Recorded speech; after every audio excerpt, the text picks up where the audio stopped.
Бұл видеода біз Gemini'дің жаңа мүмкіндіктерін, атап айтқанда Canvas'ты қарастырамыз. Canvas құжаттармен және кодпен жұмыс істеуге арналған интерактивті құрал.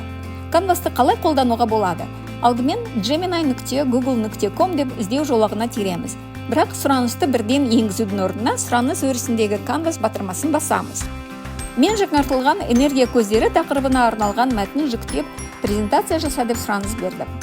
Енді осы презентацияға сүйене отырып, Gemini'ға тест тапсырмаларын жасауды сұраймыз. Ары қарай осы материалдарды пайдаланып, оқу ойындарын немесе викториналар жасауды сұрай аламыз. Егер сіз құжаттармен жұмыс істесеңіз, онда 3 беттік эссе жазу сияқты сұранысты енгізгеннен кейін, сұраныс терезесінің оң жағында Canvas ашылады.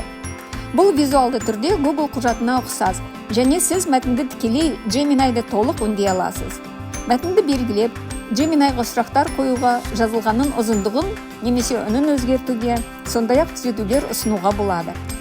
Әрине барлық форматтау опцияларда қолжетімді. Дайын нәтижені көшіріп, сілтеме арқылы бөлісуге немесе Google Docs-қа экспорттауға болады. Тағы бір жаңа функция бұл аудио қайта баяндау, пересказ немесе жасанды интеллект арқылы жасалған подкаст. Біз жүктеген Мұхтар Мағауиннің қуыршақ повесін пайдаланамыз. Содан кейін аудио пересказ опциясын жоғарыда таңдаймыз. Генерация аяқталған соң бұл подкастты бөлісе аламыз немесе оны жүктей аламыз. Okay, let's dive in. This time we're looking at Mukhtar Magoin's novella, The Doll.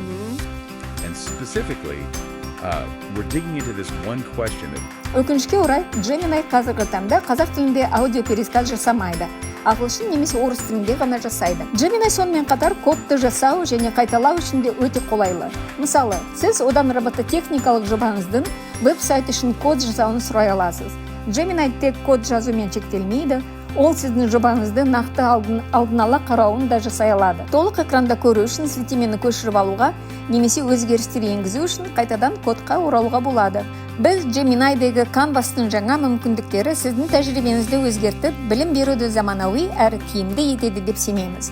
Осы мүмкіндіктерді зерттеп, оларды сіздің жұмысыңызды қалай жақсартатынын көріңіз.